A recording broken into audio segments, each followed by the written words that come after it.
Aja ngunekke kawula sing ringkih kaya ngene iki. Sampeyan iso dadi ratu niku mergo tak coblos rai sampeyan. Sampeyan karep dadi Nalendra, nek karo para kawula ngajenono. Kowe aja gleleng dadi ratu ae. Kowe aja gaya dume lungguh kursi sing dhuwur. Ning aku nek gelem nglumpukke masyarakat tak jak demo telung kejeping paningal rubuh saka kursimu kowe. Aja sak unek-unekke masyarakat cilik kaya ngene iki tandane. Sampeyan iso gedhangkrang sila tumpang neng kursi iki mergo tak coblos mbaya sembodo. Biyen sampeyan ling mbeseli aku pira tak kon dadi tim sukses. Karo tok janjen-janjeni kene iki sesuk tak bangun aspal tak aspal kene esuk tak cor kene esuk tak nehi toilet. Kabeh ya ming telek. Nek magang iki kaya janjine kaya dara kekalangane nek wis dadi lali micek mripate.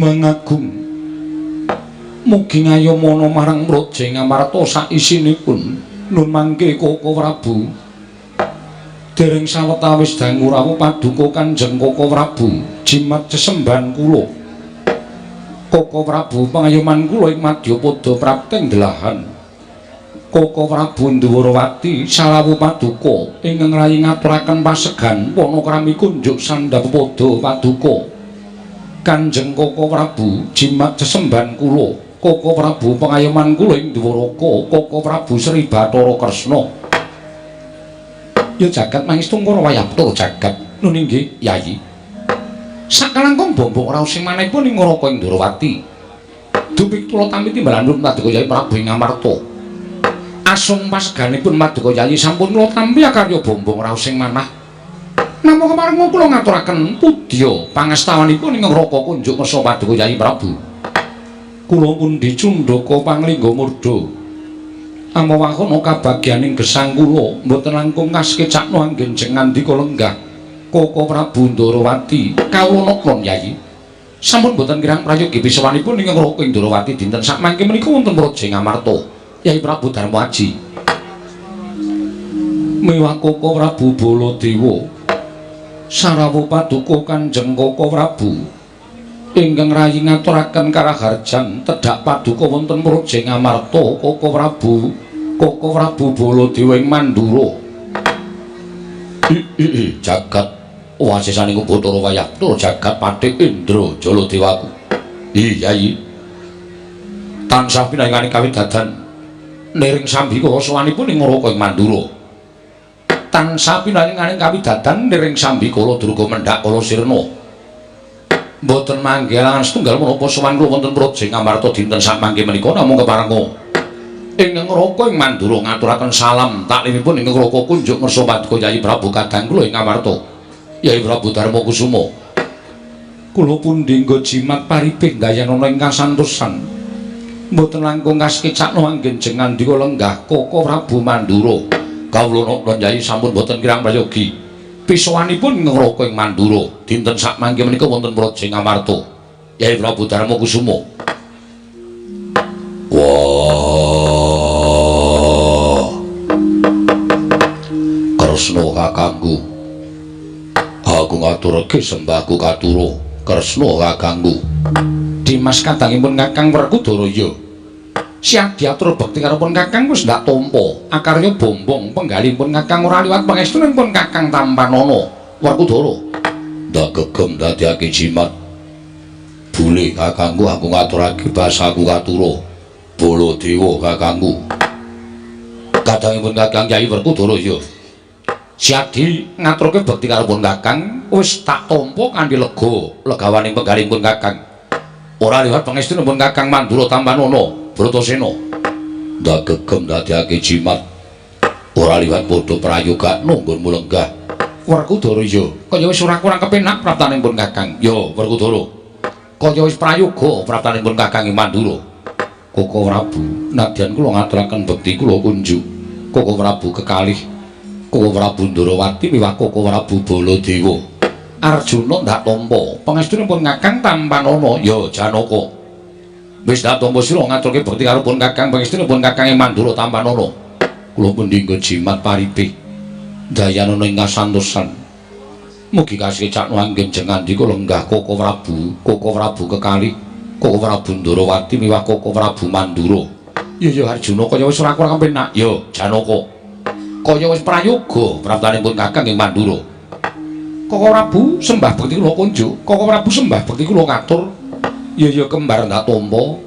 Pangestunipun Kakang Tampanana kembar. Ya Nakula Sedewa. Ndak tampa sira atur bekti kalipun pun Kakang. Ora liwat pangestuning Baladewa Tampanana. Kula pundhingga jimat paripe dayanana ing kasantosan. Nggih, kula pundhingga jimat paripe kasantosan Koko Prabu. Mugi kasecakno anggen jengandika lenggah. Ya kembar kaya wis ora kurang kepenak praptanipun Kakang ing Ndarawati. Ana ing Datul ya Praja Ngamarta dina samengko iki kembar. Koko Prabu saestu adamel gagap gugup guragapan raosing manah. Krana rawuh paduka ingkang sengkan-sengkan datanpa pepoyan. Menawi kepareng kawedharing kathah tumunten kababarna menapa wigatosipun. Nanging menawi wadi tumraping para kadang tuwin sentana. Monggo Koko Prabu kula dherekaken manjing saklebeting kedaton. Pepanggihan catur netra kelawan ingkang rayi Ngamarta pun Darma Kusuma. Yayi, wale-wale menapa? Samanipun ingkang Raka Ndarawati titik lenggan sak mangke ingkang sepisan. Sejatosipun tuwi dhateng jiwananing kadang-kadang kula para Pandhawa. Syukur Yayi. Dene kadang-kadang kula para Pandhawa tansah kinayoman dhateng barokah Hyang Mahanasa.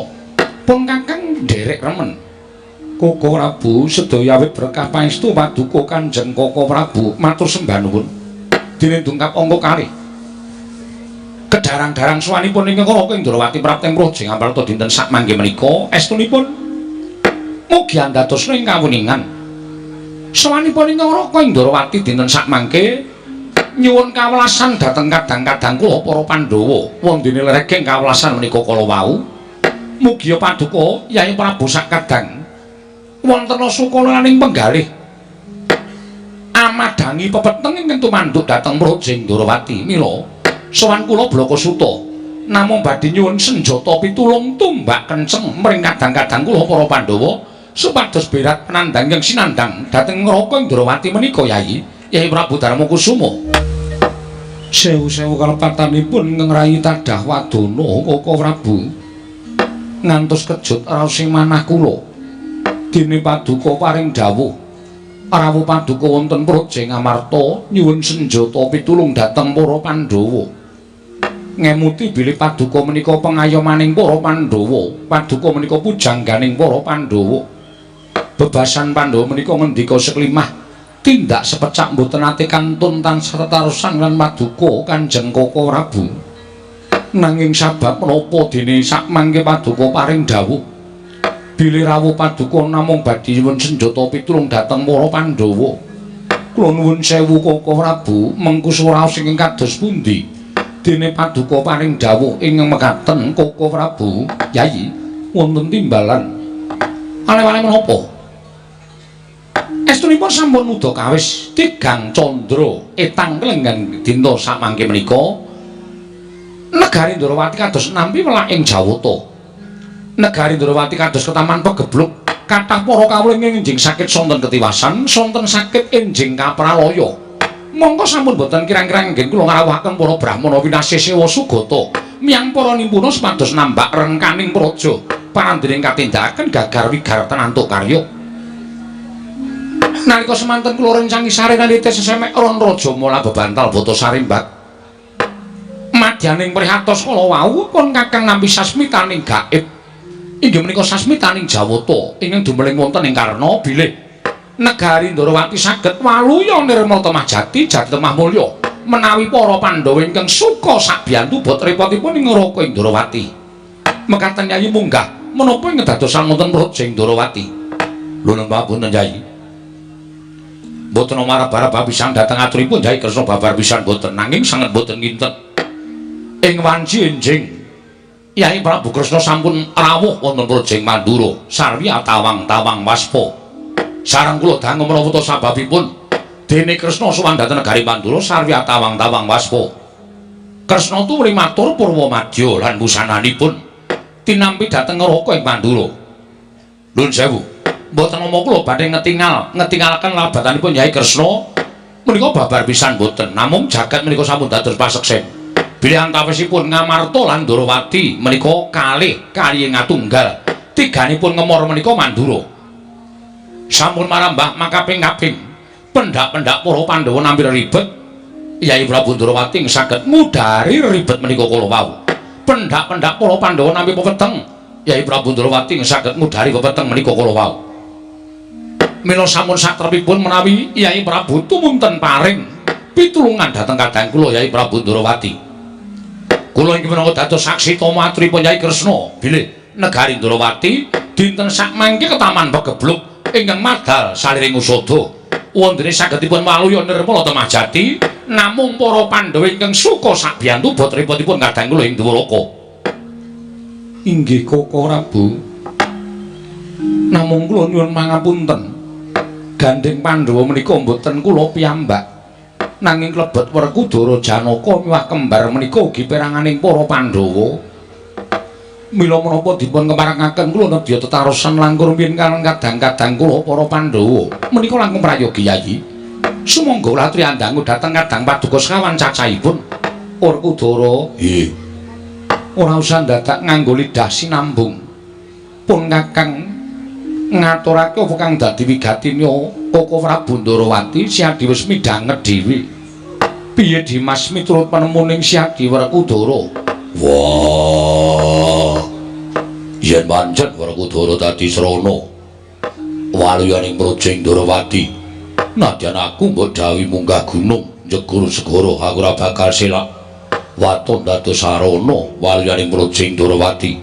Semanten ugi kula Koko Prabu, nadyan bebasan kedah manjing tumangan, kula mboten badhe selak waton dados sarana waluyaning Projing Ndrawati.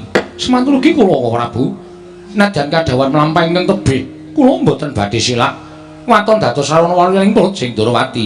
Nadyan kula kadhawan beto barang ing awrat kula tartemtu sendika ndherek waton dados sarana waluyaning Projing Ndrawati. Koko Prabu, Koko Prabu, paduka midhanget piyambak kesaganipun para kadang matur sembah sewu nuwun ingkang tanpa pepindhan. Ing mekaten tumuli kula aturi paring dawuh menggah menapa ing kedah katindakaken dening para Pandhawa punta sakadang boten badhe selak. Yayi, wale-wale menapa? Sawanipun ing Ngraka Ndrawati menika mituruti dhateng Sasmita ing Jawata ingkang sampun kula tampi. Bilih negari Ndrawati saged waluya nirmala temajati jatemah mulya menawi para Pandhawa ingkang suka sakbiyantu bot repotipun ing Ngraka Ndrawati.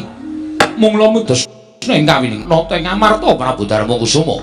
Koko Prabu, dereng ngantos purna anggen kula nampi sada pangandika paduka. Menika kadidene sawanipun Panakawan Petruk Sumawana Bagong ingkang sowan wonten Projing Ngamarta. Koko Prabu, jagat pasisaning Bathara Wayah tur jagat kaleresan Yayi. Nanging dipun menapak-menapakna Petruk menika Panakawan paduka Yayi Prabu. Menika abdi Ngamarta. Mbok menawi Petruk wonten wigatos anggenipun sowan ngabiyantara ngersa paduka Yayi Prabu tumuli timbalana sowanipun Petruk. Koko Prabu kasinggihan mekaten.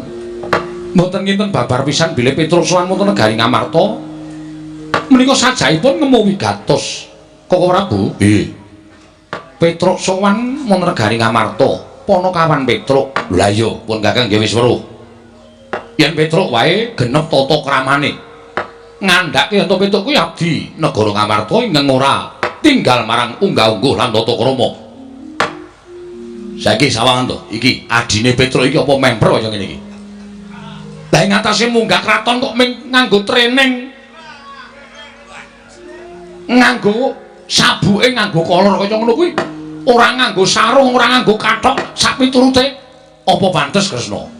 Koko Prabu nadyan mekaten menika abdi dalem paduka.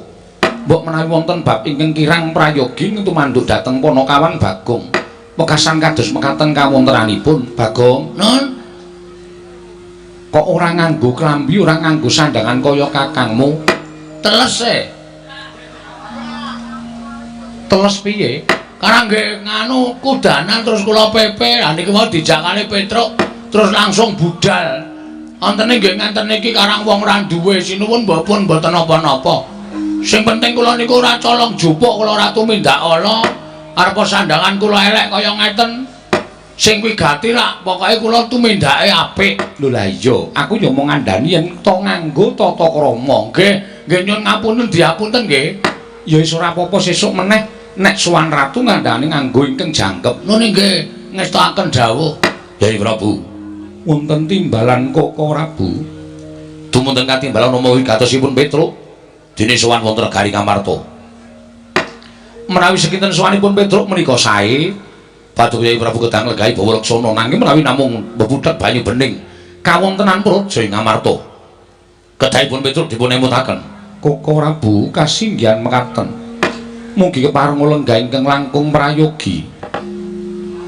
Ponokawan Petruk sawise satata nggonmu ngadhep ngarsan ingsun padha rarja sapraptanira Ponokawan Petruk nunamit pasang Kalimantabi tinebine ngilodoni dumawahing tawang-tawang linepatna ing tolak manu sinuwun lepat diagung pangaksami kula ngrumaosi bilih kula menika namung Ponokawan. Kula menika namung batur, kula menika namung kawula andhap panggenan kula. Mila menawi wonten kiranging tata krami, kiranging ngganggu nyuwun pangapunten sinuwun. Nyuyu Petruk ora dadi ngopo. Wilujeng sowan kula bekti kula kunjuk. Ponokawan ndak tampa, pangestuku tampanana. Kula pundi jimat paripe dayana ing kasantosan. Paring paestu paduka Gusti kula ingkang sinuwun amawakana kabagyaning gesang kula. Iya ya Ponokawan Petruk prayogakna lho niki sanget anggen kawula dadosaken jimat. Ponokawan Bagong padha raja sapraptamu. Pangestunipun sinuwun Prabu Darma Kusuma. Wilujeng bekti kula kunjuk sinuwun. Iya ya Bagong ndak tampa. Pangestuku tampanana Ponokawan Bagong. Kula pundi nggo jimat paripe dayana ing kasantosan paring pangestu paduka amawahana kabagyaning gesang kula. Iya Bagong prayogakna. Nuni nggih sampun boten kirang prayogi pisuwan kula. Petruk kantong bolo padha raja sapraptamu. Sinuwun Darawati wilujeng bekti kula kunjuk. Pangestuku tampanana Petruk. Lho niki kula pundi nggo jimat paripe. Ponokawan Bagong padha raja. Sinuwun Darawati wilujeng bekti kula kunjuk nggih Den. Iya ya Bagong. Pangestuku tampanana Ponokawan. Kula pundi nggo jimat paripe dayana ing kasantosan. Ponokawan Petruk padha raja sapraptamu. Pangestunipun Ndara Baladewa wilujeng bekti kula kunjuk. Ya tak tampa pangestuku tampanana. Bagong padha raja sapraptamu. Pangestunipun Ndara Baladewa wilujeng bekti kula kunjuk. Ya prayogakna. Nuni nggih sampun boten kirang prayogi. Petruk dalem Den slamet tekamu. Wilujeng bekti kula kunjuk. Ya pangestuku tampanana. Nuni nggih Bagong dalem Den slamet tekamu. Pangestunipun wilujeng prayogakna. Nuni nggih sampun boten kirang prayogi Ndara. Ponokawan Petruk Bagong padha raja. Ndara Janaka wilujeng bekti kula kunjuk. Ndara Janaka wilujeng bekti kula kunjuk. Iya ya Ponokawan prayogakna. Ponokawan Petruk lan Bagong padha raja. Ndara kembar wilujeng Den bekti kula kunjuk. Ndara kembar wilujeng Den bekti kula kunjuk. Iya ya tak tampa prayogakna Ponokawan. Sampun boten kirang mriki pisuwanipun ngabdipun Petruk. Petruk kantong bolong wonten dawuh sinuwun. Mono gage matura. Sowan moning praja Ngamarta iki saka karepmu dhewe apa pancen diutus dening bapakmu Semar? Yen pancen diutus dening bapakmu Semar, apa wigatine? Yen pancen saka karepmu dhewe, duwe perlu apa Petruk dene sowan ana ngersaning bendara? Sampun marangaken matur sinuwun. Ya wis ndak keparengake matur sembah nuwun. Namung saderengipun kula matur kepareng kula ngaturaken tebah Siti Sekul binunteling ron klapa. Ampun ta mbok bilih wonten lepat kula anggen kula munjuk atur sa paduka sanata.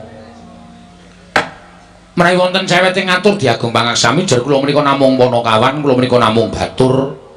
Kula menika namung kawula. Mila menawi wonten duna dungkap kiranging tata krami subasita langunggah-ungguh kula nyuwun pangaksami. Ora dadi ngopo Ponokawan. Mula diage matura Petruk matur sembah nuwun. Estunipun ngaten sinuwun, sowan kula menika mboten saking kajengan kula piyambak. Namung kula menika dapur dipun utus dening Bapak Semar. Lan mugi dados ning kawuningan sampun wonten kinten-kinten setunggal candra menika bapak niku kaya wong masuk angin ning waras. Kaya wong waras ning nek kula sawang kok kaya wong lara. Lire kepiye Petro? Saben dinten niku ming mogok-mogok teng ngajeng griya, mboten mubah, mboten musik. Monggo pendak ditakoni ora tau wangsulan. Dedaharan sing diaturake ibu ngersaning bapak ora tau didahar, unjukan ora tau diunjuk. Bapak niku nek kula sawang kaya nelongso atine. Mula suwe-suwe kula kalih Gareng kalih Bagong tumuli sowan ngersaning bapak. Nanjeke apa to wigatine? Kula matur ngersanipun bapak, Pak, eneng apa? Nek bapak kuwi duwe pepinginan, nek bapak kuwi duwe kekarepan, saiki bapak paringa pangandikan karo anak-anak. Mergo sing jeneng wong urip ning alam padang ki cakra manggilingan. Biyen aku karo Gareng karo Bagong tok gula wentah. Ning bareng saiki anak wis padha mentas, anak kuwi duwe kewajiban mituruti kekarepaning wong tuwa. Ngoten niku. Barang kula matur kaya ngoten niku bapak terus alon-alon niku gelem paring pangandikan. Iya Petro, nggih. Krekel-krekel alon-alon terus paring pangandikan kali kula kali Bagong. Ngene le. Jane aku meneng wae iki ora kok perkara aku mikir kahananku dhewe ora. Luwih-luwih aku mikir kulawargaku, mikir-mikir anak-anakku ora. Wong anak-anakku ya wis mentas kabeh. Ning kowe ngerti, nuwun sewu lho kula menika ngoko mergo kula nirokke suwantene bapak. Iya Petro ora dadi ngopo. Ning kowe ngerti Semar urip ana ing alam padang kuwi mergo aku gelem didapuk dadi menungsa. Nek aku biyen gelem dadi dewa, mestine uripku ora kaya ngene iki. Ning gandeng aku ki gandrung karo katentreman, gandrung karo kerukunan. Mula tinimbane aku dadi dewa ning Suralaya, luwung aku dadi titah minangka pamomong, duwe kewajiban momong para satriya ing ngateteken ati suci pepayung budi rahayu. Iya, Panakawan. Aku momong mbahne Pandhawa wiwit Prabu Sentanu Begawan Palasara kuwi tak mong kabeh.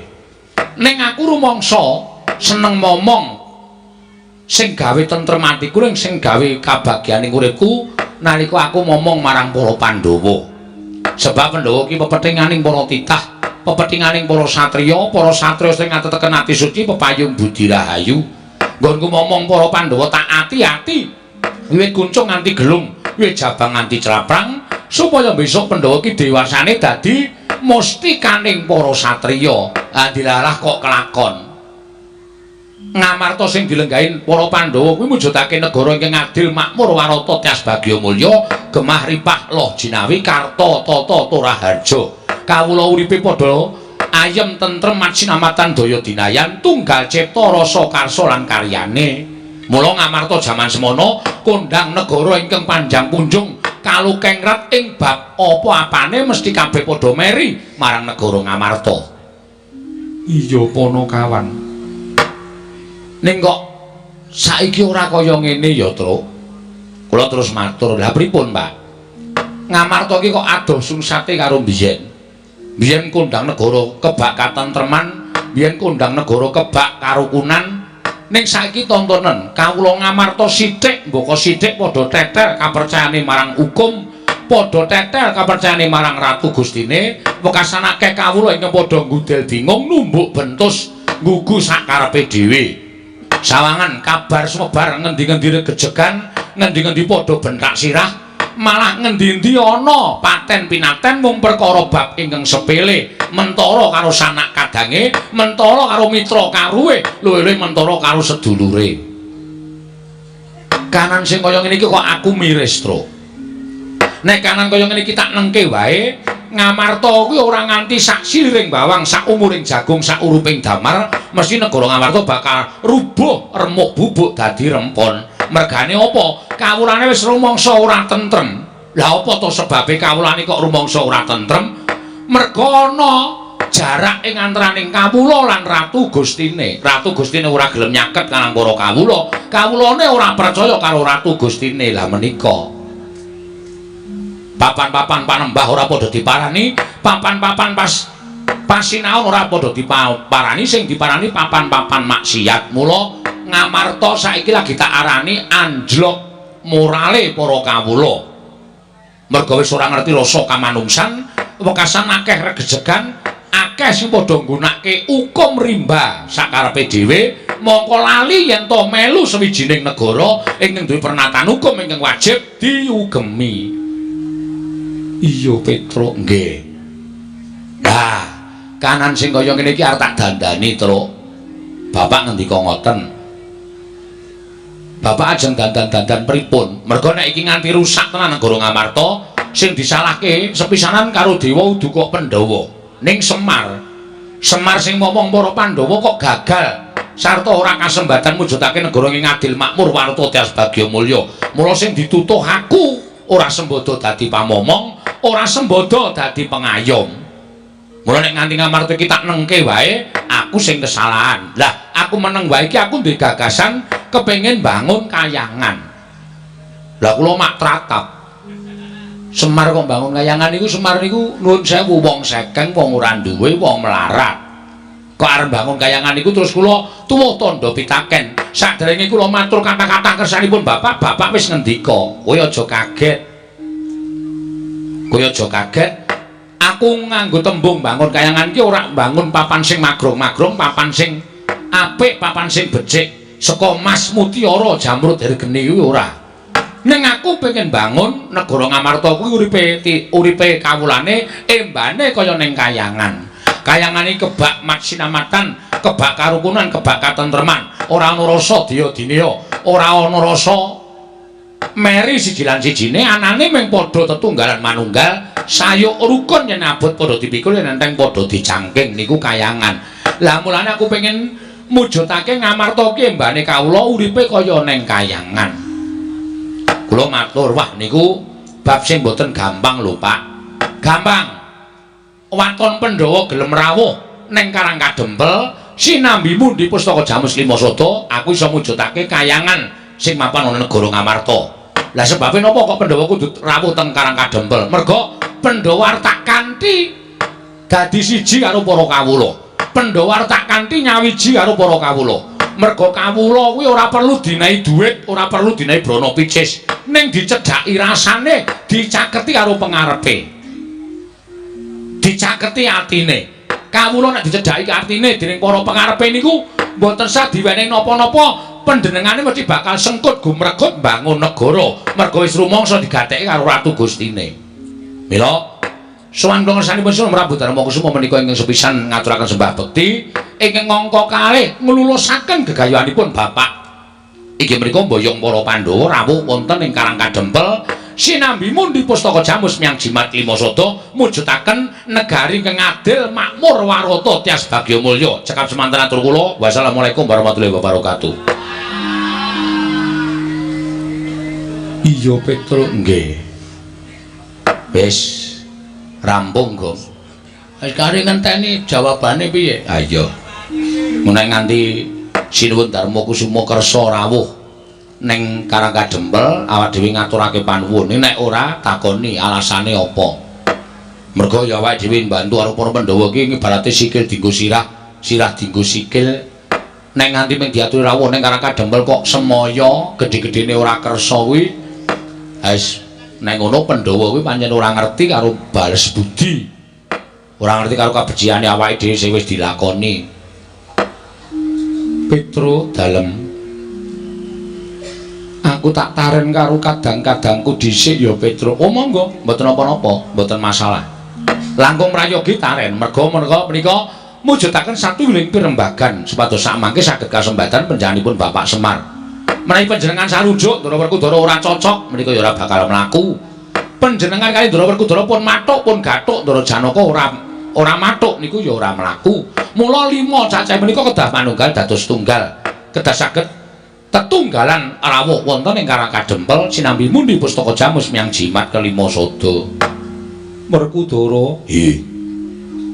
Miturut penemumu piye Dimas ature Petruk? Apa gegayaning Kakang Semar iki mau miturut Dimas Jodipati kepiye? Rasaku ki gunung sing tanpa guna. Ayo mangkat. Semar gedhe lelabuhane tumrap negara Ngamarta. Turaba ingkang bakal katindakake dening Semar kuwi gegayuhan sing apik, sing luhur, ngangkat marang praja Ngamarta. Barep kakangku, ayo budal dina iki. Iya Dimas. Ngaturake panuwun ingkang tanpa pepindhan. Arjuna penemune si Adi kepiye? Petro, dalem den. Yen pancen bapakmu mbutuhke Prabeya, aja metu saka bapakmu. Madukara usungana bandane ora bakal aku wegah. Waton bapakmu kasembadan bangun kayangan woning praja Ngamarta. Petro, matur sembah nuwun. Ndara kembar pripun? Petro, aku ya sarujuk. Petro, yen isih kurang Prabeya, yen perlu kasatriyanku digadhekke dhisik ora apa-apa. Sing wigati muga bapakmu kelakon penjangkane. Wah, matur sembah nuwun tanpa pepindhan. Ndara Werkudara sarujuk, Ndara Janaka mathuk, Ndara kembar wis cocok. Monggo sinuwun. Samangke kula aturi paring dawuh. Kepareng paduka tedhak dhateng Karangka Dempel benjang menapa menawi saking pamayogi kula inggih dinten menika ugi kula dherekaken rawuh wonten ing Karangka Dempel sinambi mundi pustaka jamus miyang jimat kelima sada. Kusik Petruk sabar sawetara. Iye, sebabipun ewo kaya rasaku, bingung rasaku Petruk. Inggih, sebabe napa? Krana sowanmu kuwi kalah dhisik karo Koko Prabu Ndarawati. Lho, Sinuwun Ndarawati. Iya. Sinuwun Ndarawati rawuh mriki menapa wonten wigatos? Ana Petruk wigatosipun. Wigatine tanala kejaba nyuwun ngampil pustaka jamus kelima sada. Nyuwun ngampil pustaka jamus kelima sada? Iya. Dipun dadosaken menapa? Ngerti yen to negara Ndarawati ketaman pegebluk bisane waluya. Yen to tinumbalan pustaka jamus kelima sada. Mongko rawuhe luwih dhisik tinimbang sowanmu. Kepiye meneh Petruk ingkang dhisik kudu tak dhisikake, ingkang keri ya kudu ngalah kelawan ingkang dhisik.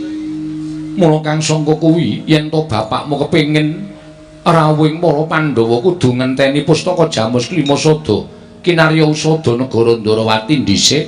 Samengko tumuli tak boyong marang Karangka Dempel Petruk. Oh. Gom, Rasida le. Rasida ngapa? Ndara Werkudara wis cocok, Ndara Janaka wis mathuk, Ndara Neklustimbar wis oke, Ndara Puntadewa wis nyetujoni ning ana pepalang. Apa pepalange? Sinuwun Ndarawati. Sinuwun Ndarawati ngapa? Rawuh mrene rak. Sinuwun Ndarawati iki minangka kadang wredane para Pandhawa. Gosek. Sinuwun Ndarawati iki ya duwe karep, duwe sedya. Sedyane nyuwun ngampil pustaka jamus kelima sada. Arga ngapae? Ndarawati ketaman pegebluk bisane waluya nirmala temah jati yen to tinumbalan pustaka jamus miyang jimat kelima sada. Piye? Monggo awake dhewe sowan kalah dhisik karo Sinuwun Ndarawati. Mula Sinuwun Puntadewa kudu nglungguhi Bawaksana. Sing dhisik didhisikake, sing keri ya kudu keri. Mula awake dhewe saiki ora iso piye-piye anane ming nimpa bali matur karo bapak. Sik, aja kesusu. Aja kesusu piye? Kene aku sak sing matur, gentenan. Gentenan wis ta mundur. Oh iya, iya. Ning ora gawe masalah lho, Gong. Ora iki mung genahke kok. Nek ora tak genahke ndak rampung-rampung. Ya. Oh iki goblok kok ora. Mundur ana? Ya, mundur. Ning aku wis weling karo kowe aja gawe masalah. Ora, aku mung arep takon karo Sinuwun Prabu Darmakusuma. Ya. Masalahe apa kok Sinuwun Kresna kuwi pengen nyilun ngambil pustaka jamus kelima sada? Ya. Sing tata krama lho. Siap. Ya. Nuwun sewu Sinuwun. Iya, Bagong eneng apa? Ajeng nyuwun prisa. Arep takon apa? Sinuwun Ndarawati nyuwun ngambil pustaka jamus kelima sada kangge menapa? Dinggo tumbal wadaling praja ing Ndarawati ingkang wigati bakal kinarya tumbal wadaling praja Bagong. Nuwun sewu, kanggo tumbal Ndarawati kenging napa? Kena pagebluk. Akeh kawula ingkang esuk lara sore mati, sore lara esuk ketiwasan Bagong. Pun kula tampa pangendika sampeyan ning niki kula entuk ngrembug perkara Sinuwun Ndarawati napa mboten? Ya wis sakarepmu Panakawan. Nek entuk ajeng kula jelaske. Nek mboten apa-apa, kula nyuwun palilahipun Sinuwun Prabu Darmakusuma Jalaran panjenengan menika nuwun sewu Nalendra negari Ngamarta ingkang jenang wenang jenange bor dhateng kawontenan Datulaya. Sira arep matur apa Bagong? Namung atur keterangan. Iya, matur keterangan sing kepiye? Nuwun sewu nggih. Pegebluk utawa welaking Jawata. Niku nuwun sewu, niku diparingke sing gawe urip dhateng papan sing pancen menungsane niku ora iso dikandhani. Tegese kon manembah ora gelem manembah, kon tumindak apik ora gelem tumindak apik. Niku dewa mesti paring pagebluk kalih papan niku. Sranane digawe napa mawon, larang sandang, larang pangan, ketukulan ditandur ora tukul. Niku sing gawe Gusti. Iya. Nah, saniki kula aturi metung sinuwun. Nalendra lenggah siniwaka menika nuwun sewu sampun ngantos gampil gugu dhateng aturipun sinten kemawon. Mboten mawas menapa menika pepunden, mboten mawas menapa menika Nayaka lan Punggawa, kudu dipetung nganggo nalar sing ganep. Lire piye Bagong? Saniki kula tak takon. Ngastina niku sing dadi Ratu Prabu Duryudana. Sak urawane teng mriku enten Sengkuni, teng mriku enten Durna. Niku menungsa pendak dina do gawe dosa. Iya.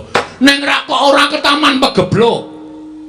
Kok ayem-ayem mawon, kok tentrem-tentrem mawon. Terus saniki kula tak nyuwun besok karo sampeyan. Negara sing ratune Titis Dewa niku negari pundi? Negara Ndarawati. Betul. Negara sing ratune Titis Dewa niku negara Ndarawati. Iya, Panakawan Bagong. Titising Sang Hyang Bathara Wisnu. Saiki negara sing ratune ratu lumrah, ora Titis Dewa, ora ketaman pegebluk. Kok negara sing ketunggon ratu Titis Dewa kok ketaman pegebluk niku nuwun sewu. Napa ketemu nalar? Apa ketemu ngakal? Monggo sing dadi ratu Titis Dewa lho. Lah niki enten niki panjenengan niku aja gampang percaya. Ratu niku nek gampang percaya morat-marit negarane. Ratu niku nek ora nggunakake paningal batin, ming paningal lair tok, morat-marit negarane. Saniki ketemune ngeten mawon.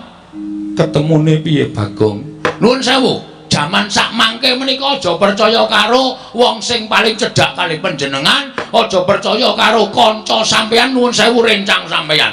Merga ana tetembungan kedung jero iso dijajaki ning atine menungsa sapa sing ngerti. Niki akeh sing kanca tegel karo kanca, sedulur tegel karo sedulure dhewe merga mung kepengin kedulungan derajat pangkat, merga mung kepengin kedulungan bondo donya. Niku lho, Den. Mula panjenengan kudu menggali babakan perkara niku. Nuwun sewu, saniki pertanyaannya ya nek iki Kresna tenan, nek udu ayo. Nek udu Kresna, terus pustaka Jamus Limasada digawa nata Ndarawati, digawa teng negara Ndarawati. Dienggo tumbal niku apik-apike mung dipendhem. Monggo dipendhem niku ora bakal bali meneh. Monggo pustaka Jamus Limasada menika panggesanganipun para Pandhawa. Menika panggesanganipun para kawula sak negara Ngamarta. Nek nganti Pandhawa koncatan pustaka Jamus Limasada, wong sing ora seneng karo para Pandhawa arep gawe kampitunaning Pandhawa, arep gawe cilakaning Pandhawa niku bebasan angel mijet wae ngranti suwe banyu sinaring. Monggo pusaka wis kebaca dadekke tumbal. Sampeyan wis ora duwe pusaka Jamus Limasada, wong sing ora seneng karo Pandhawa gawe cilakaning Pandhawa gampang. Goleki Kresna sing gawa wis ora ana, merga nuwun sewu niki mung gaweane wong. Napa sampeyan mboten percaya, mboten cilaka? Iya Bagong. Nggih, mula nuwun sewu lho, kula ora arep obong-obong siji lan sijine. Ning niki benerke kahanan supaya kabeh menika iso kelakon ora ana sing dirugekke ngoten. Ning nek Semar niku karepe Pandhawa rawuh 5 cacahe teng Karang Kadempel. Ora ndek niat napa-napa. Pandhawa ora pisah karo pustaka Jamus Limasada. Lah tegese Semar niku pancen ngerti nek pustaka Jamus Limasada niku ora bakal pisah karo para Pandhawa. Ning nek pusaka mang paringke sinuwun Ndarawati menggo tumbal, wis ta, yakin ora mulih pusaka. Niku yakin kula mboten ajeng aja-aja ora bakal bali teng tanganing para Pandhawa. Pandhawa kelangan pustaka Jamus Limasada Nah, wong sing ora seneng karo para Pandhawa, gawe cilakaning Pandhawa, angel mijet wae ngranti suwe banyu sinaring. Saniki ngeten sinuwun. Niku terserah sampean. Ajeng mangparingi sinuwun Darawati napa kula kalih Petruk niku monggo. Ning kula suwun kula cek nyekeli aturipun Bagong. Kula aturi gatosaken aturipun Bagong. Mang petang-petang teng penggalih panjenengan. Bener sapa? Ngoten. Apik mangparingi sinuwun Darawati napa apik mangparingi Bagong? Niku teng lambe ati sampean. Nek apik mangparingi Kresna nggih mangparingi Kresna, nek apik mangparingi Bagong nggih mangparingi Bagong. Ning nggih niku nek diparingi Kresna menggo tumbal, nek diparingi Bagong ora pisah karo para Pandhawa prapteng Karang Kajembel. Ngoten mawon. Ngatos-atos lho. Saniki akeh wong nyewake sandangan wayang wong. Nek nganti niki panjalmaning menungsa sing niate menghargai rusak negara Ngamarta terus nyilih nyewa sandangan wayang wong wujude Kresna mengargo apus-apus, wah sampean cilaka. Yakin niku kula mboten gawe-gawe.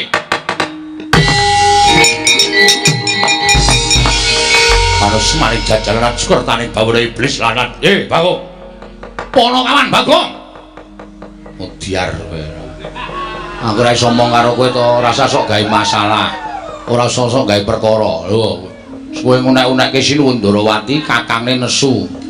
Terus? Kowe kakangne sapa? Kakangne Bagong. Kakangne nesu kok kakangku ora nesu? Anggo ngopo aku nesu ngewangi karo kowe? Dewangi terus. Ponokan Bagong. Wonten dawuh. Aku tak takon karo kowe gage wangsul ngopi takonku ade pertitis. Derajatmu ya apa? Derajatmu ya apa? Batur, kok ngene kok ratu. Nggih batur lho ya Ponokawan. Ponokawan ki papane ngendi? Teng isor. Kula menika namung kere. Kula menika namung Gedibal 17. Ing atase derajatmu ki wong batur kok dlangap-dlangap ucap mundur wili kaya grojokan. Kowe wani nyes Maranata Darawati kowe adikku lanang. Terus. Wah aku diwangi terus. Aku suwe-suwe tratapane. Terus wae wangsulan ora apa-apa. Nuwun sewu, kula niku mboten ajeng wantun, kula niku mung ngreske. Kula niku mung benerke, ning cocok mboten. Nek pustaka Jamus Lima Sada niku ajeng dipetha teng Darawati nggo tumbal niku mung dipendhem. Nggih to? Monggo nek dipendhem niku ora bali. Kula ngemutke sinuwun Prabu Darma Kusuma aja nganti gampang maringake pustaka Jamus Lima Sada. Napa kula ngenten iki salah? Salah. Salah kula nggih napa? Kowe salah ora nyawang karo derajatmu. Nuwun sewu, Mas.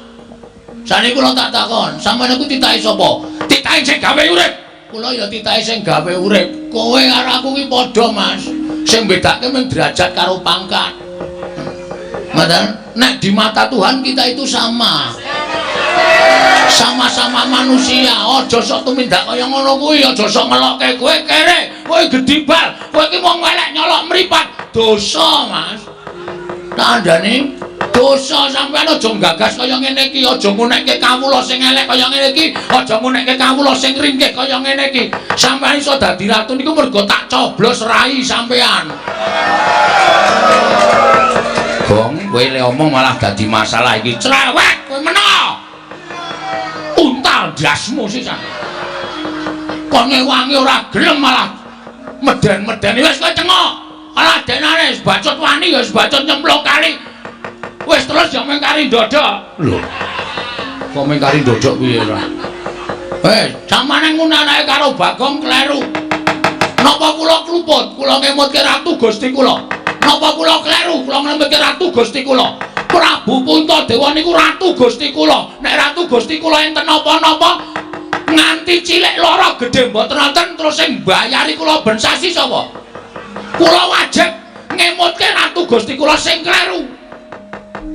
Apa kaya ngene iki dianggep salah? Salah perkara derajat pangkat, derajate nggo endi, pangkate nggo endi?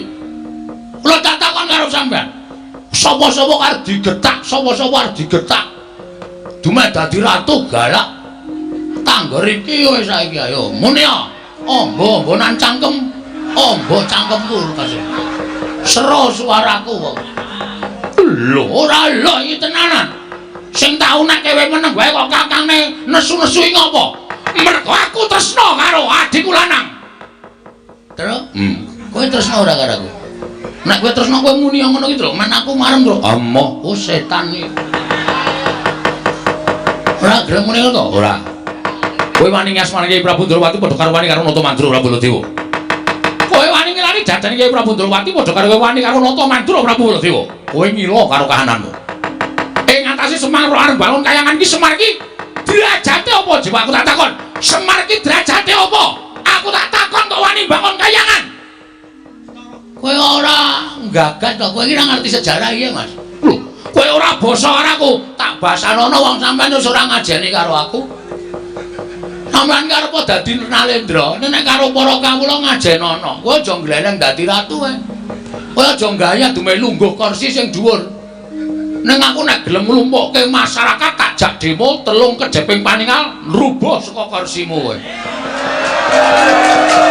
Aja sakune-uneke masyarakat cilik kaya ngene iki tandane. Sampeyan iso ngejangkrang sila tumpang ning kursi iki mergo tak coblos, mbaya sembada. Biyen sampeyan ling mbeseli aku pira takon dadi tim sukses. Karo tok janjen-janjeni kene iki sesuk tak bangun aspal, tak aspal kene susah tak cor, kene susah tak naik toilet. Kabeh yo ming telek. Nek magang iki kaya janjine kaya dara kekalangane nek wis dadi lali micek mripate. Gong sabar, Gong. Ora sabar ana ngene iki. Ora wedi lho sawa-sawa terus. Ya wis. Aja tak eleke. Ya. Aku ngelek to. Lah ya engko gampang. Kanggo bengok-bengok sedelo wis ten krujuk ya mentek. Dirasa bengok-bengok ora. Mau mangan urang. Oh. Glepunge tok ya ora apa-apa. Lajeng napa sampean? Arep pripun? Lajeng takon ngejak apa sampean?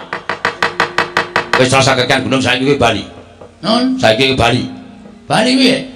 Ora samboyong Mendowo, Bali. Kowe ora wedi karo aku. Ora wedi karo aku. Yen nganti aku iku nesu, ana para kawan tak glandang nenggala, kowe mati. Salah, sampean salah.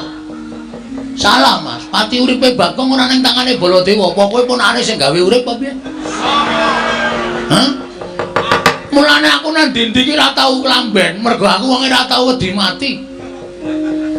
Mati uripe manungsa iki ora gumantung karo kahanan apa wae, ning gumantung karo sing gawe urip. Arepa sampean duwe nenggala, arepa sampean membanggakan bahwa apa Gong? Bahwa nenggala niku ampuh niku ora tumrap sampean. Ning ampuh ing pusaka, ampuh ing ngaji-aji menika nek diridhoi karo Allah Subhanahu wa taala.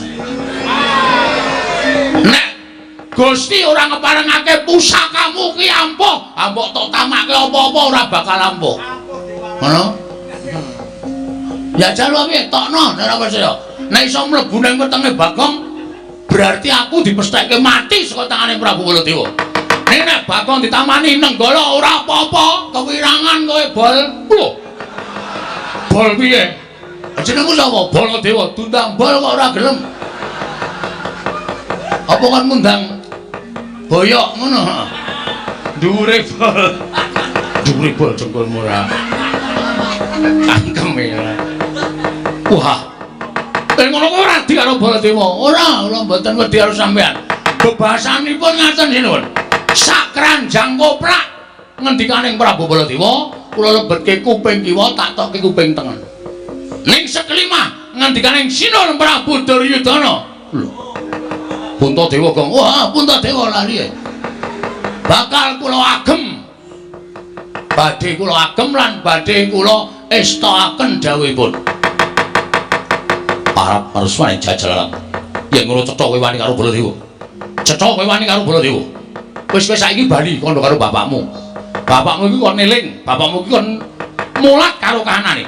Bapakmu ki wong sekeng, bapakmu ki wong ora duwe. Kok arep bangun kayangan iki gablek apa? Mbok kon ngilo karo cengele. Mbok kon ngilo karo kahanane. Bapakmu ki wong mlarat kok bangun kayangan iki ora ndelok karo kahanane bapakmu kuwi.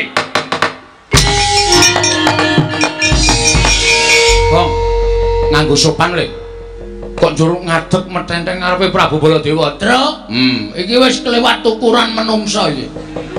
Tegese piye? Sing dinyak udu aku neh, ning babe. Babe sapa? Babe Semar. Ayah. Ngono. Ame Bagong kok nyebut kok ayah ora. Bapak Semar. Bapak ki wong sing paling tak hormati, Tru. Piyai sapa ngendikake bapak ki tangan tengene sing gawe urip. Mula sapa sing wani karo bapakne kuwi bakal entuk hukum sing ora ana pangapura selawase urip. Siji, bakal nampa rekoso uripe, angka loro lawanging kanugrahan ditutup. Wong urip ning donya ki nek lawanging kanugrahan ditutup, arep ngopo wisan? Wis ora duwe pengarep-arep apa-apa.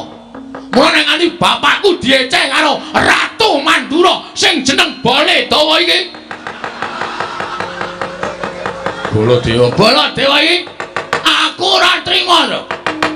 Gong iki malah dadi geger kriwikan, dadi grojokan, geguyon, dadi tangisan. Nek kowe ra wani mulya. Mulya ana. Kalakonane dhewe nang kene. Edan malah nyemprot-nyemprot idune. Aku urung raup to. Hus. Prabu Baladewa. Piye? Kowe aja sak kepenakmu dhewe ngono iki aku. Rada mundur sing nuwun. Iya. Mundur apa tak nesoni? Iya. Nek ngene iki ra wedi sapa-sapa. Karepmu piye? Kowe ngoneke aku kaya ngono. Karepmu piye kowe ngoneke bapak? Melek mripatmu kowe. Kowe ngoneke bapak wong sekeng gedhi bal 17, wong elek nyolok mripat tok sawang saka ngendi, ha? Aku wis ra nggo basa nang karo kowe. Percuma kowe tak basani. Wong kowe iki duwe derajat, duwe pangkat. Ning kowe ora ndek unggah-ungguh, ora ndek tata krama. Kowe ora mbasani karo Bagong. Monggo kudune kowe basa karo aku. Tuwa aku mbangane kowe, ning kowe batur, ning aku wong tuwa. Gong, ben pokoke kudu tak luwih seru pokoke. Ana seru volumeku tak gedheke. Terus saiki kowe ngecek karo bapak wong sekeng. Tak tonton saka ngendi aku tak takon. Kowe takon wong semene iki sing do kerep ndelok wayang. Kowe ngerti nek bapak iki ora wong kene, bapak iki dewa. Sang Hyang Ismanta ya, Tru. Ismaya, ha? Ismaya. Ismanta apa Ismaya? Ismaya. Oh ya Ismanta tukang cukur ya. Ha iya. Sang Hyang Ismaya kuwi kakane Bathara Guru. Apa ta sambabe bapak kok medhun nang jagat? Sebabe apa, Tru? Ambo. Mugi ora dome kok dane nerangke ora. Mergo bapak iki gandrung karo kerukunan lan katentreman. Bapak gandrung karo keayeman. Bapak gandrung karo kerukunan ana ing jagat moh dadi dewa. Bapak iki nek gelem dadi dewa kae ning kayangan paling dhuwur. Kae bintange 3. Saiki kok iso ngunake bapak iki wong kene. Saiki tak takon, asalmu saka ngendi to, Mas? Ha? Kowe saka negara Mandura. Ning kowe mbiyen iki disingitke nang Widara Kandang, diakoke anak Demang. Kowe mbiyen jaman nom-nomane mikul garu, mikul ruku, golek ramban, golek suket. Nggo makani wedhusmu nang Widara Kandang. Bareng saiki kowe dadi ratu kok glelengmu minta ampun to, Bol. Mbok yo sadar diri. Kowe iki asale saka desa. Wong iki aja ninggal karo lanjarane. Wong iki nek ninggal asal mula bukane duwe derajat ora suwe, duwe pangkat cepet tetel, duwe bondo donya asat saben dina. Lho tenan aku ora goro, ya, Tru? Heeh. Wis bali ngono. Saiki ngene, aku wis kesel nyuwara iki. Sermu piye aku tak takon? Lho, sermu piye? Karepmu apa? Aku manut. Aku kasar ya wani, alus ya wani, padangane wani, petengane apa meneh? Lho, nantang petengan. Wah, santai tenan kowe. Tak leboni linggis, tak leboni wesi, tak leboni paku, tak leboni saking wesi wetengmu. Kok genep setahun kowe buka toko besi. Oh, disandel kok malah buka toko besi ra ya seneng malah ora. Ayo ngopo? Iblis. Ayo metu Jawa. Nek pancen wani karo Baladewa, diteter sebelum kekuatane Bagong. Oke, ora nang kene papane wong nate. Metu Jawa, gelandang negara regane ngadepake. Ayo.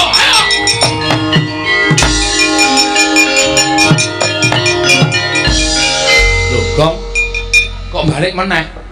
Aku meng nyaut cagak kuwi mau apa? Set mubeng ngono kuwi. Heeh. Wah angel ngene kon mikir ya, Truk. Heeh. Ora paham. Bagong piye kabul kawusanane? Kula tak metu mawon mungsuh Prabu Baladewa. Lah kok ora sida matur? Wis lak jame mungkin ndak dikira kewengen iki wis 11:30 Truk. Ayo ngoyak Baladewa kok malah ning kono yo.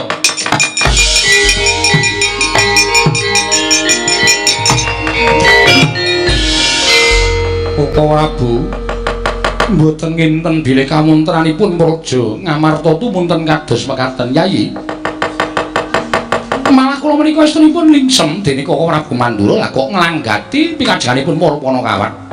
Kepareng paduka kados pundi menapa kliranana kula medal Jawi ngemutaken dhateng Koko Prabu Mandura sampun ngantos kalimputing patrap. Inggih Koko Prabu kula sumanggaaken.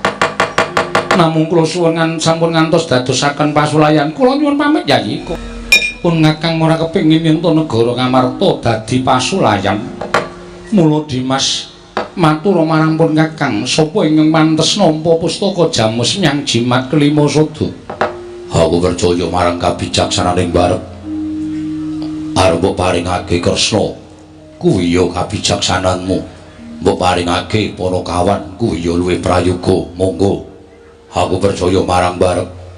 Nanging saora-orane Dimas ndak suwun paring ngatur kelawan pun Kakang matura. Kudu pengin katindakake supaya aja kongsi kleru nggone pun Kakang maringake pusaka. Barep kakangku. Werkudara piye? Gandeng iki mangsa kala wis ngancik bedhug tengange. Nglakonana panembah ing wanci bedhug.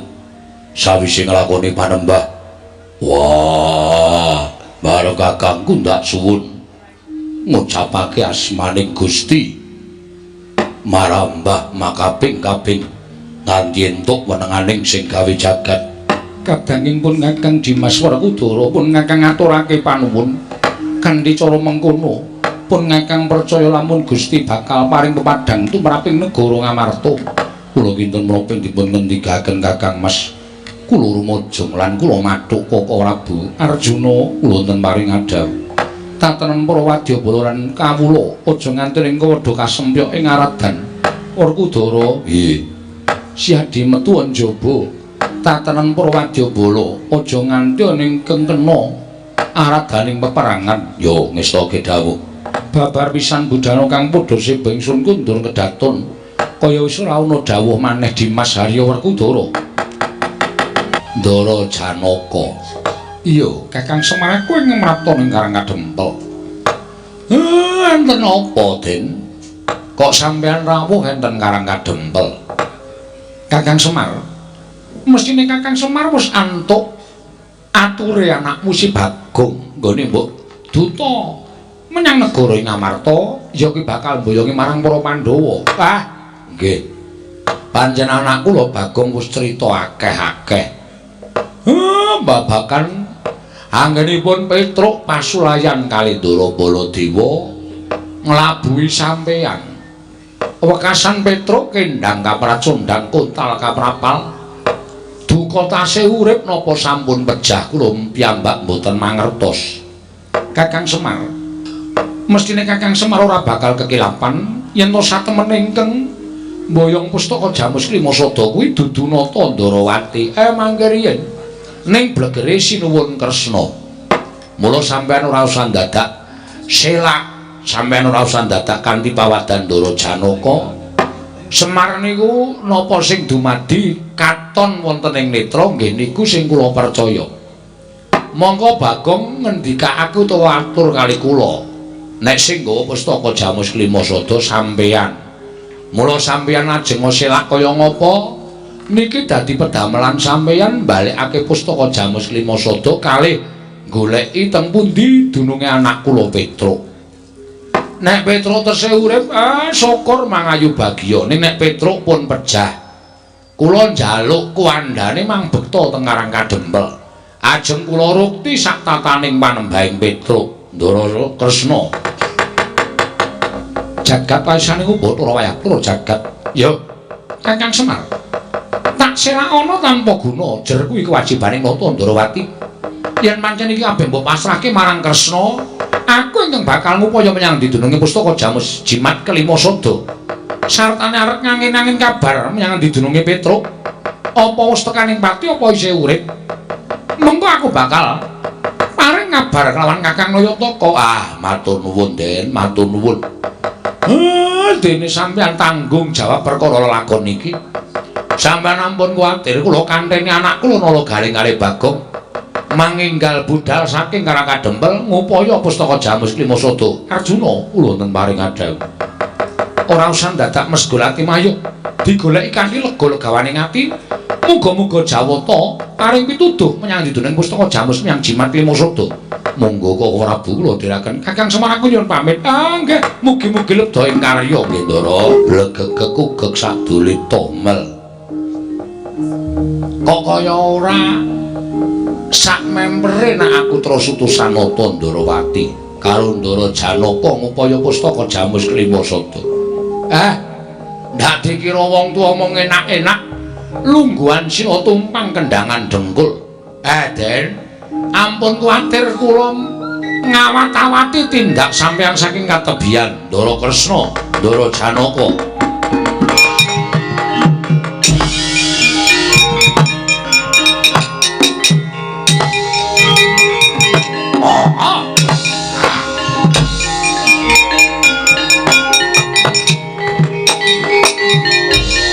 Pate wonten dawuh sinuwun.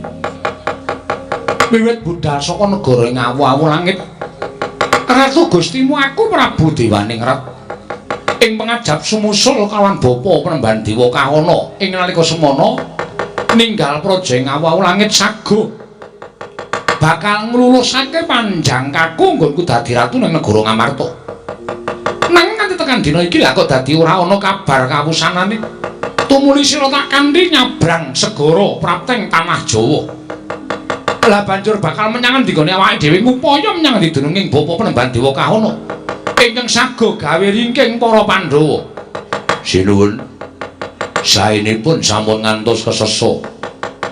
Ingkang Rama Begawan Dewa Kahana menika pandhita ingkang limpat, pandhita ingkang wasis waskiteng esti. Mbok menawi kanguningani bilih kula lan paduka Gusti kula ingkang sinuwun mapan wonten gising samudra menika sinuwun.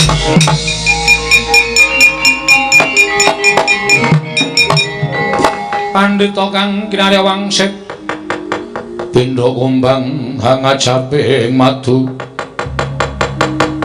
angiseping madu sarining tawang bapa Penemban Dewa Kahana mboten saged dipun raosi dene nembe kemawon kula raosi kaliyan Patih Dewa Yaksa. Paduka sampun wartedak merpeki papan panggenanipun ingkang putra pun Dewaningrat.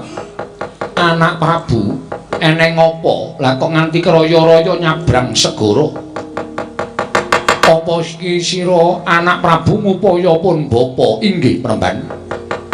Krana sareng kula ampah-ampah parandene sakmangke mboten saged anduwa dhateng pepinginaning raos ing nan bangkit pinambeng.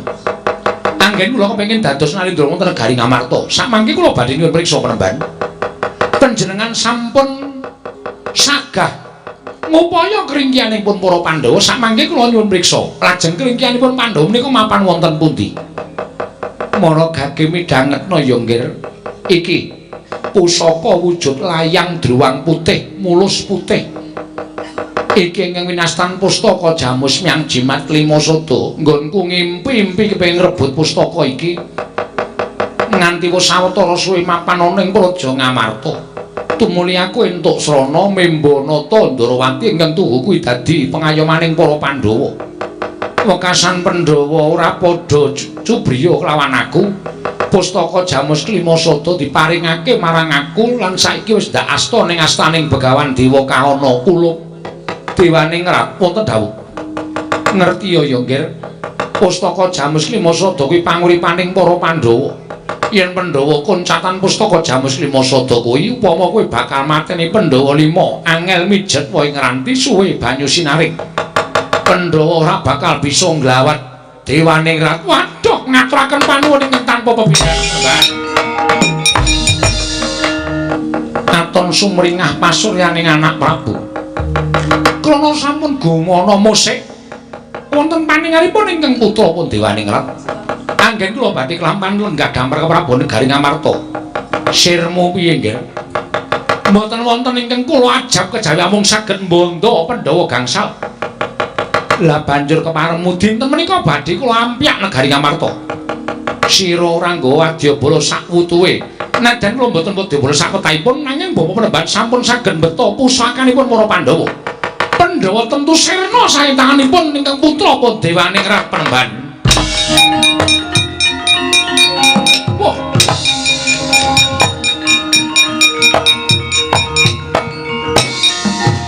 Sapa iki? Ana satriya baguse uleng-ulengan kaya ngene.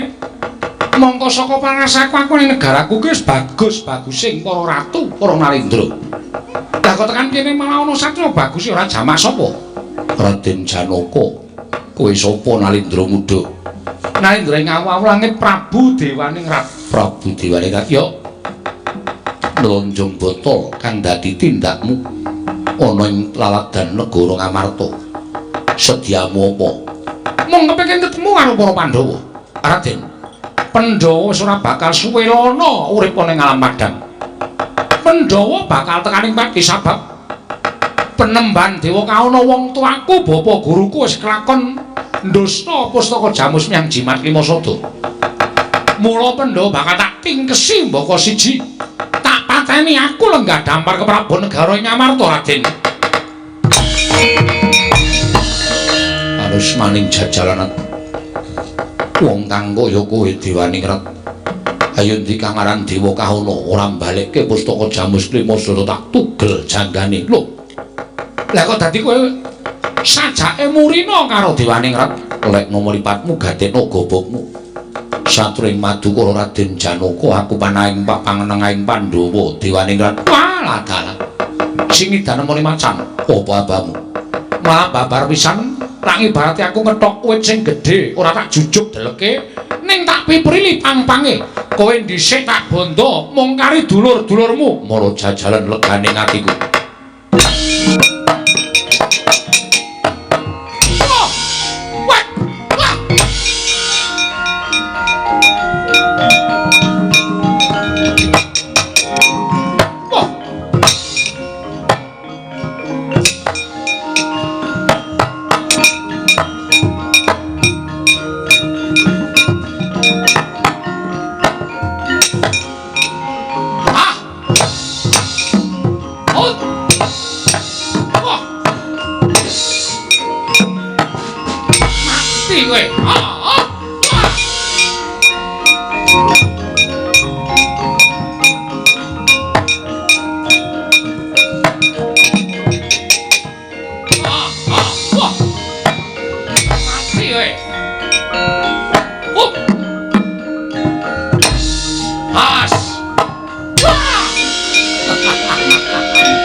Lebur kasaputing angin.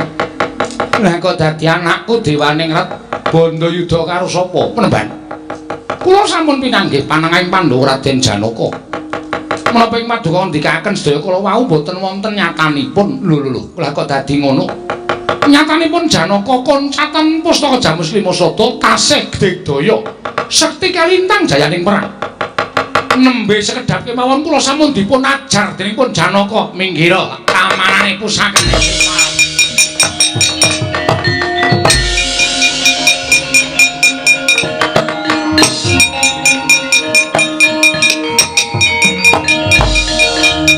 Raden Janaka iki sapa?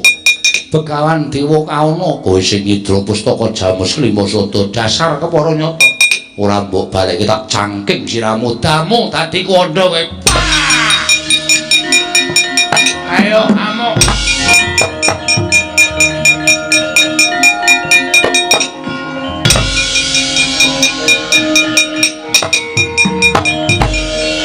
Arjuna wonten dawuh. Tiba saka Dirgantara Koko Prabu piye? Kula sampun manggihaken ingkang Idra Pustaka Jamus Lima Sada. Lho, wis sampun sapa? Pandhita saking awaw langit peparab Begawan Dewa Kauna miwah atmajanipun Prabu Dewaningrat. Lah kok Sedyah ora mbudidaya ngrebut? Kula dipun getak kontal kendang kamracondang. Dawah wonten ngajianipun Paduka Kanjeng Koko Prabu menika Koko Prabu lah dalah ora pati nduga mon.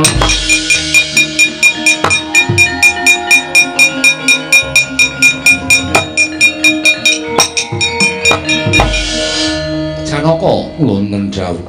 Jago monggo kula dherekaken ngono. Carita ingkang sekawit nenggih Kula Petruk ingkang kenging Kyai Nenggala Kendang Kapracondang Kontal Kaprapal. Kacarita ing sakmangke dawuhing Kula Petruk wonten satengahing wana. Wah! Wah!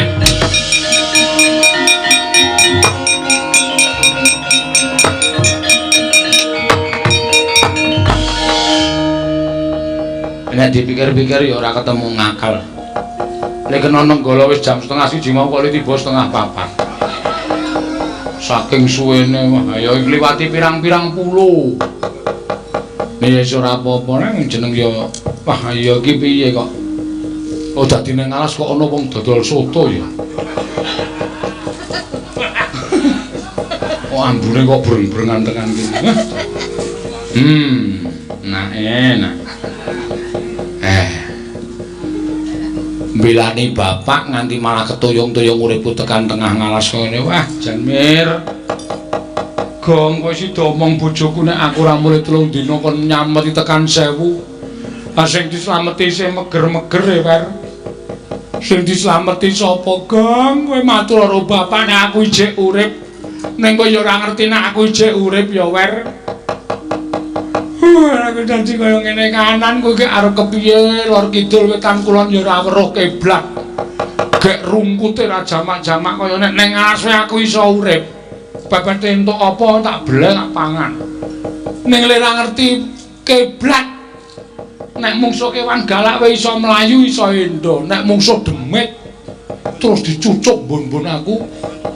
Wah, wis urip kok kaya ngene iki. Nek ora nulungi aku bangeten, Pak. Kowe bangeten. Oh.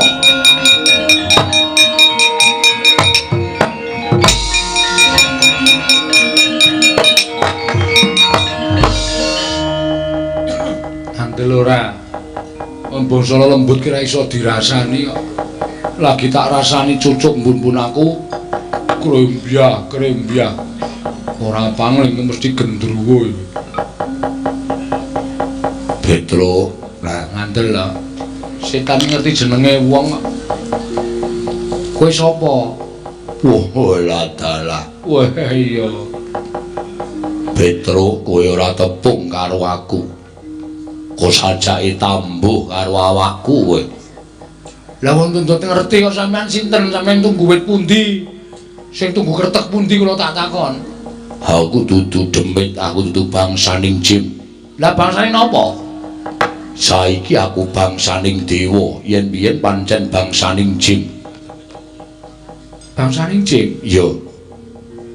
Kowe tau urip karo aku pirang-pirang atus abad kepungkur Petruk nalika kowe durung dipek karo Semar. Kowe durung digawa karo Semar, kowe mbiyen urip karo aku, kowe kuwi mbiyen rupane bagus. Ning merga kowe ngecu begal ngampak maling sing mbok begal Semar, kowe dituduti awakmu nganti wujud kaya ngono. Petruk, aku Jim Solantara, Gandarwa Maya, ya Gandarwa Raja Bali. Wah, bapak to sampean? Iya.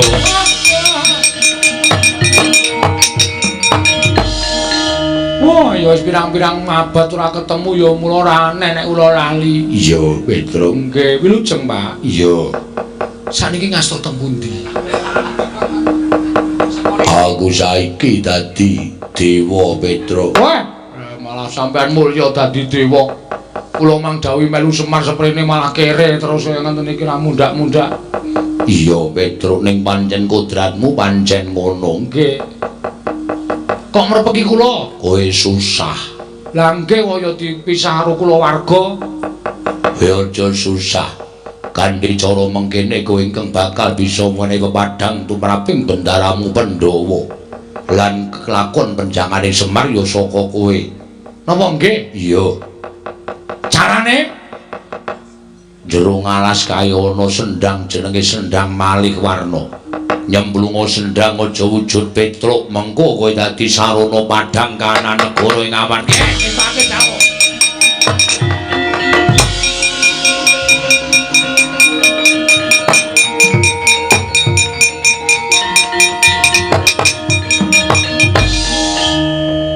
Kok malah malik wong tuwa.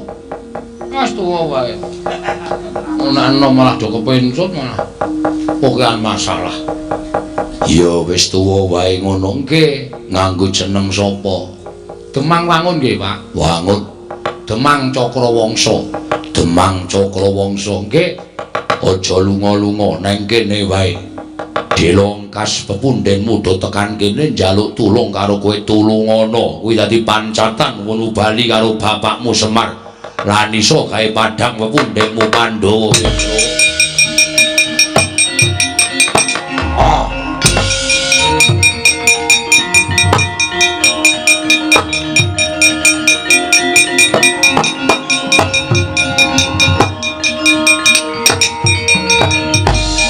Prabu piye kok kendel Arjuna kula wonten dawuh iki lho ana wujuding pawongan wis keladuk yuswa mongko tak sawang kok sumunar cahyane kekuwunge nganti belah ana ing antariksa iki ora wong baen-baen baen-baen apa niku wong-wong alasan kok mboten sak digakan niku wong-wong alasan kosek nala garing tak takonane nggih kowe sapa menawi panjenengan dangu kalian kula nami kula Demang Cakrawangsa. Demang Cakrawangsa nggih panjenengan sinten Prabu Kresna? Lho wis ngerti karo aku sampun pangestunipun kula menika kok sampeyan ajan skor bal-balan ki mawon kula saged mbedhek rada apik iki Gong nek wilayah ndelok balan skore mbedhek iki wae Gong. Heeh.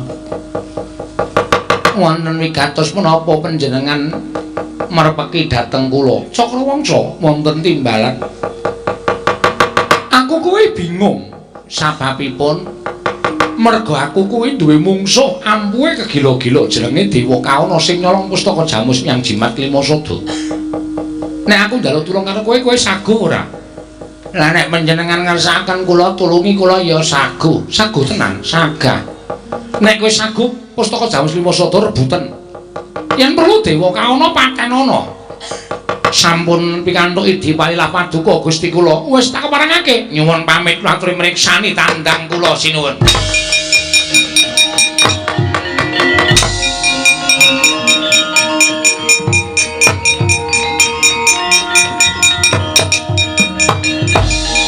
Dewa Kauna pinter njara langit ora menang karo aku lembut ngungkuli banyu ora luwih lembut tinimbang aku kowe nyidra pustaka Jamus Klimasada sarana culika aku ngrebut ya sarana culika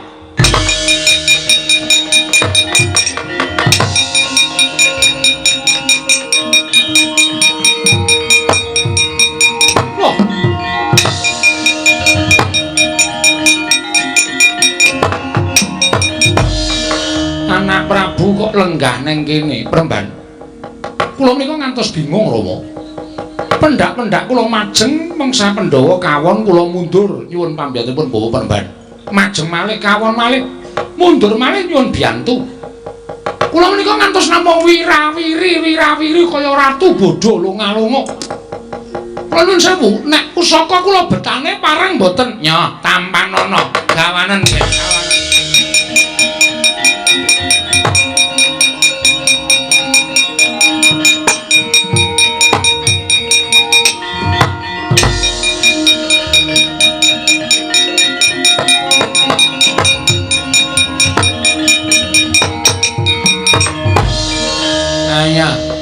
kowe muni pendhita pinter kalah pinter karo aku iki srayaning Pandhawa pusaka rebutan ayo pusaka rebutan legane ati kowe muku ngarepe dhewe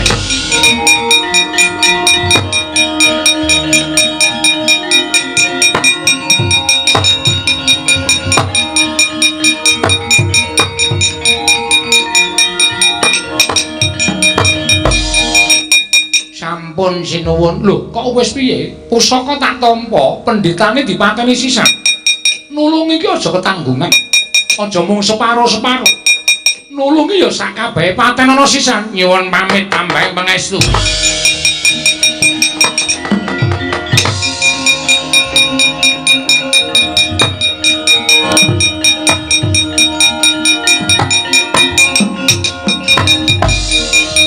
kowe wong elek wis elek rupamu elek pakartimu isih lekoh gedhoamu kowe pendhita wani tumindak citra mboyong pustaka Jamus Klimasata kowe ayo balekne kowe sing kudu sumingkir ora kok balek tak ajar kowe sing tak ajar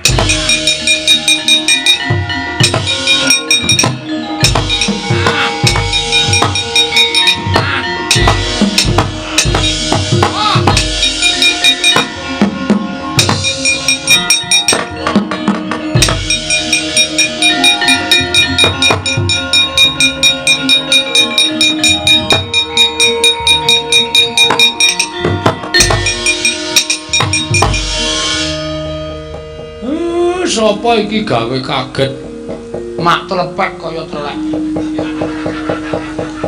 iki sapa ana wong kok suarane atos ora jamak-jamak gek bentuke kaya bajai bajuri dengkulmu mlocot ora syukur tole kowe isih urip tole sapa kowe aja ngaku aku ora rumangsa tepung karo kowe nek wong liya ora ngerti nek bapakmu ngerti syukur Petro kowe ijek urip cah bagus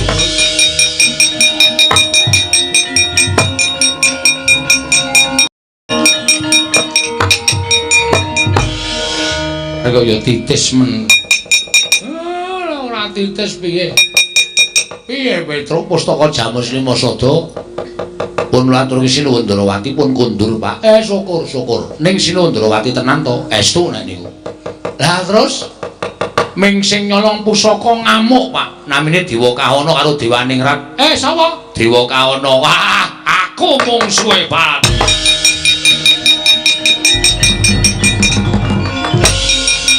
wah kaya kitiran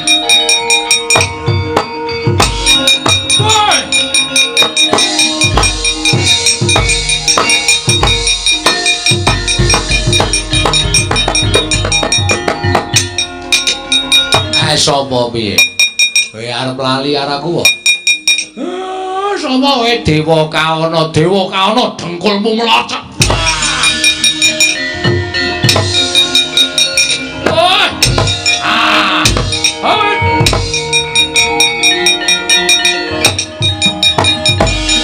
gulung dening Kyai Semar Sang Begawan Dewa Kahana datan saged obah nalika semanten oyana ya Baskara titi mangsane wis nekani ilang sipating Dewa Kahana nenggih Pandya Betari Durga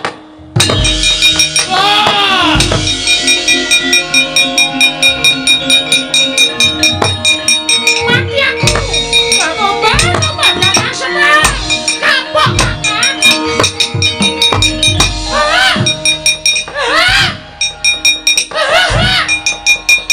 nek ora tak enek iki tuman wae. Apa ora? Tobat jangan semarang ya tuh digulung sampean aja lho. Mati aku, Bapak. Bapak. Ngopo? Wis, Pak, mesake Betari Durga. Ya ben.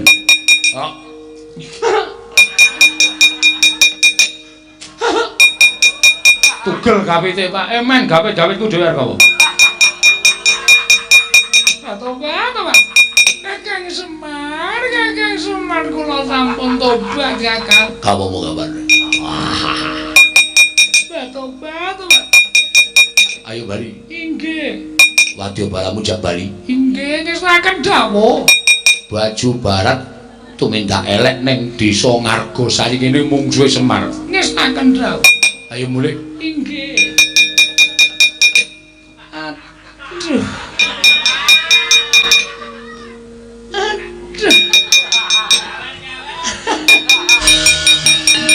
Hus.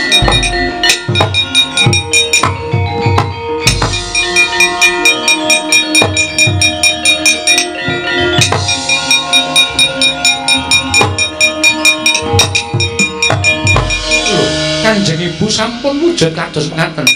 Dewa Srani liya dina ya ngger cabagus mbangane diamuk karo Kakang Semar kowe malah kewirangan balise Dewa Srani. Wah. Sopo? Jaramaya, ha? Wah, arep ngopo njaluk daging stampel getih setetes yo tampanono. Wah! Oh! Ah! Hey! Ah! Oh! Ah! Oh!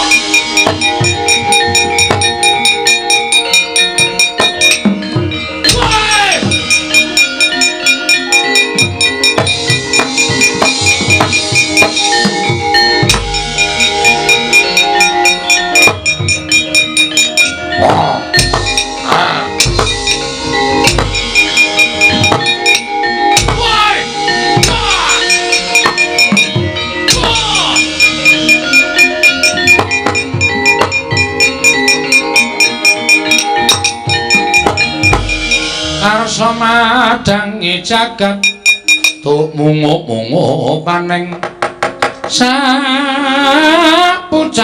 wukir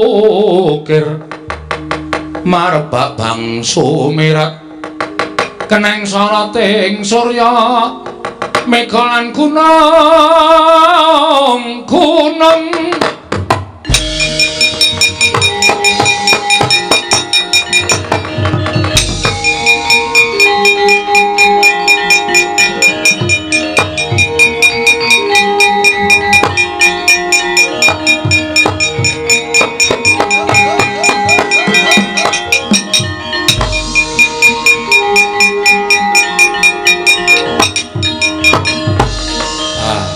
wiwit purwa madya usana pun paripurna sedaya manggih wilujeng boten manggalang setunggal menapa monggo sami ngucap syukur resanipun Gusti muga-mugi menapa inggih dipun jangka dening pepundhen mriki saged kasembadan kula sak rombongan tak nglajengaken lampah anggenipun nguri-uri kabudaya mugi-mugi pinaringana waras lancar niring sambikala ya Semar purnaning gati sura sudra jayan kang retsa brasta kaping 10 Darmastuti rayung samya makarya rayung samya pinanggih Ndara